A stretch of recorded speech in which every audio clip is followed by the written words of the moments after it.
A ver, ¿alcanzan las disculpas pedidas por el Papa Francisco? ¿Son insuficientes? Ayer la sociedad chilena debatía sobre estas cuestiones porque obviamente las víctimas de este flagelo consideran que no es suficiente y lo que están esperando es ser recibidas por el Papa Francisco. Vamos a hablar ahora con Carlos Lombardi, es abogado de la Red de Sobrevivientes de Abuso Sexual Eclesiástica de Argentina y especialista además en Derecho Canónico. Gracias por atendernos, Lombardi, ¿cómo le va? Buen día, gracias por llamarme.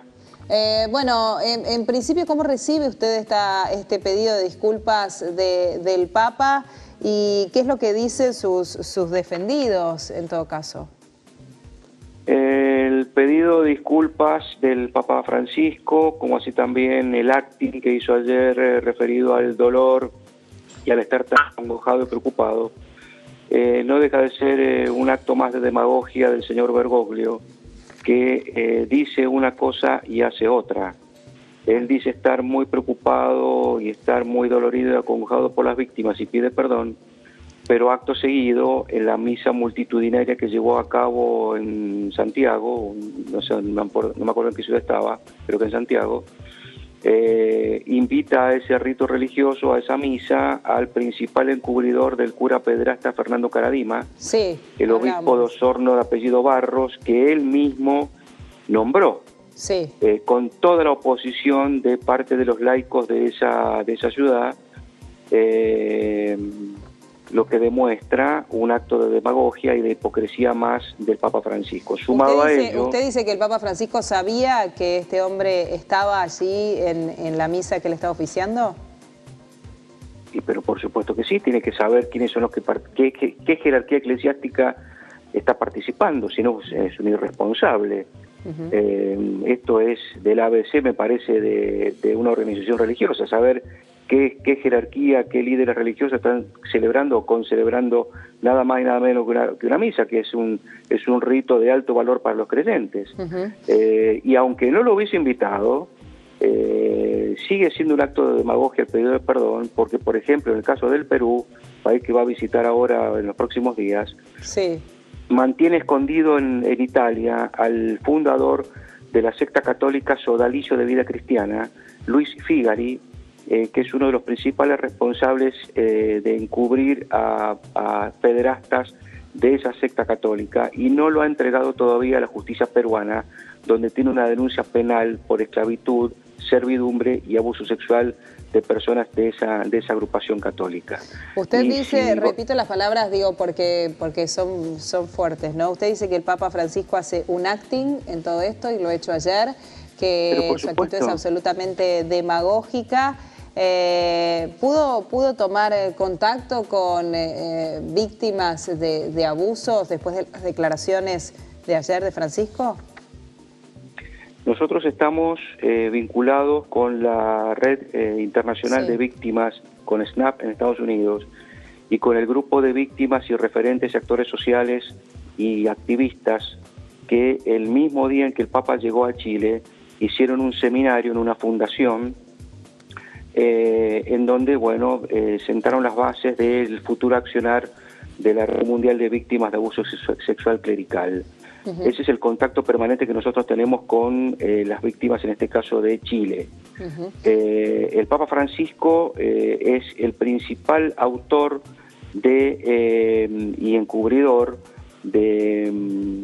digamos, del sistema que actualmente impera en la Iglesia Católica y que tiende a proteger a los curas pederastas. Tiene llevado a cabo, y la sistematización de los actos la ha efectuado yo, más de 50 acciones tendientes a mantener ese sistema de encubrimiento. Además de eso, sumado a ello, por eso le digo lo del acting, la Santa Sede en el mes de septiembre del año 2017 debió haber presentado ante el comité que controla el cumplimiento de la Convención de los Derechos del Niño el informe quinquenal, y no lo hizo.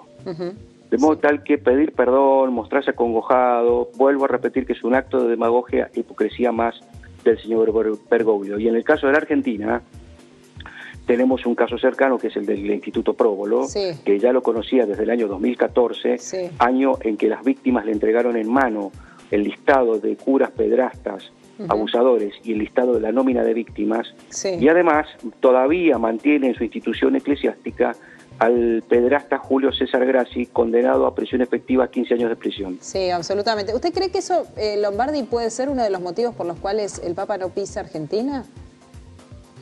Puede ser, el tema de los abusos puede ser una de las notas, uno de los indicadores por los cuales no viene acá. Digo, además Entiendo del tema de la grieta y además de haber... No, es que el tema de la famosa grieta es el eje por el cual no viene, o el argumento principal, porque es una cuestión política. Este señor políticamente divide, no une. Eso lo podemos comprobar no solamente leyendo los medios, son hechos concretos. Sí, pero hay una cosa que puede ser sujeta a interpretación, ¿no? Digo, el tema político puede ser interpretado por unos de un modo y por otros de otro modo. El tema de la falta de condena y de una acción concreta respecto de los integrantes de la Iglesia Católica, que siguen integrando la Iglesia Católica y están acusados de haber cometido hechos de abuso, es otro, es un hecho absolutamente concreto y ya carece de una discusión posible. Sí, es un indicador más, habla de que puede explicar por qué el pontífice romano no viene a la Argentina, pero la cuestión política es clave también. Ahora, Lombardi, ¿usted cree que va a haber algún tipo de acercamiento del Papa en el caso de la visita a Chile con las víctimas de abusos en ese país? ¿Sabe si hubo algún avance concreto? Ellos siguen esperando ser recibidos más allá del perdón, del pedido de perdón. Por lo que tenemos entendido anoche, en algunos medios internacionales salió publicado que se había reunido de modo secreto con un pequeño grupo de víctimas chilenas, seleccionadas premeditadamente, digitadas, porque a este señor no le gusta que las víctimas vayan a hacerle reclamos concretos, y esto ha motivado que la red de sobrevivientes, por mi intermedio, en un rato vaya a derivar a los medios de comunicación un repudio a dicho acto. A ver, digamos, ¿en qué se habría basado esa selección de esas víctimas? ¿Quiénes serían aquellos que pudieron reunirse? Bueno, preguntémosle al vocero del Vaticano, a Berg, preguntémosle al propio Papa, ¿por qué selecciona de modo secreto? Primero, ¿por qué selecciona de modo premeditado y digitado a determinado grupo de víctimas? Y no le da el derecho al resto de las víctimas a peticionar como corresponde y hacer reclamos concretos. ¿Estas víctimas tenían alguna característica en particular que el Papa pudo haber optado para elegirlos, que los favoreciera por algo? El comunicado del Vaticano ha sido brevísimo, por favor consúltenlo. Solamente dice que se juntó fuera de protocolo con un pequeño grupo de víctimas, que la reunión fue secreta y que lloró y rezó con ellos. Nada más. Chequéenlo por los medios de comunicación, colegas de ustedes.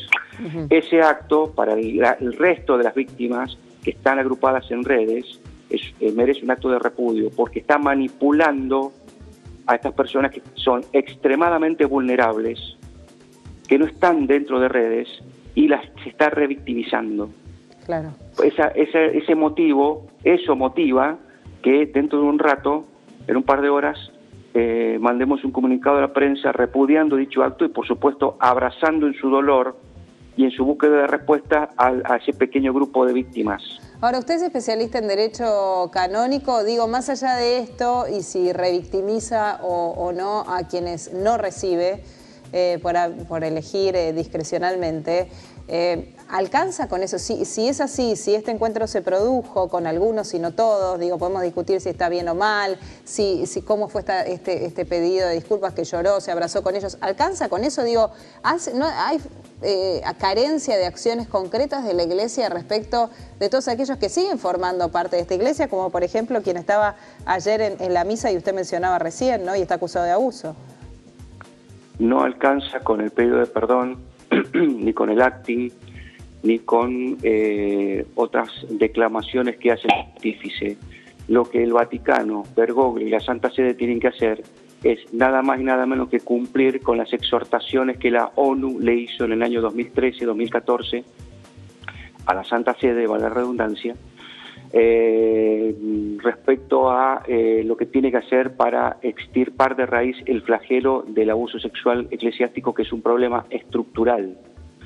Entre esas exhortaciones está modificar de plano el sistema jurídico interno, nombrar comisiones independientes e imparciales de investigación, no comisiones integradas por un cura, una monja y 3 catequistas, que son absolutamente parciales, es lo que ha pasado en distintos países, por ejemplo en Irlanda.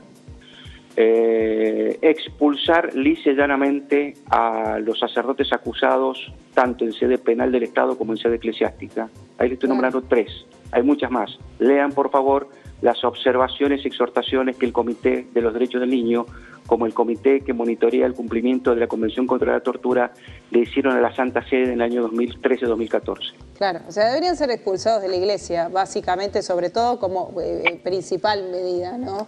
De comprobarse la veracidad de esas denuncias.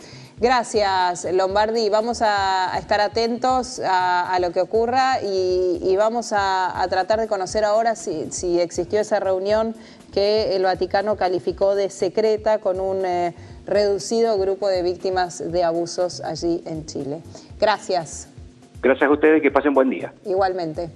Carlos Lombardi es abogado de la red que está vinculada justamente a los sobrevivientes de abuso sexual eclesiástico de Argentina y especialista además en derecho canónico, hablando sobre la visita del Papa a Chile y sobre una supuesta reunión que se realizó anoche de la que estaría dando cuentas el Vaticano con víctimas de abuso que fueron seleccionados previamente, según nos decía recién Lombardi, y con quienes se abrazó, lloró y pidió perdón el Papa Francisco.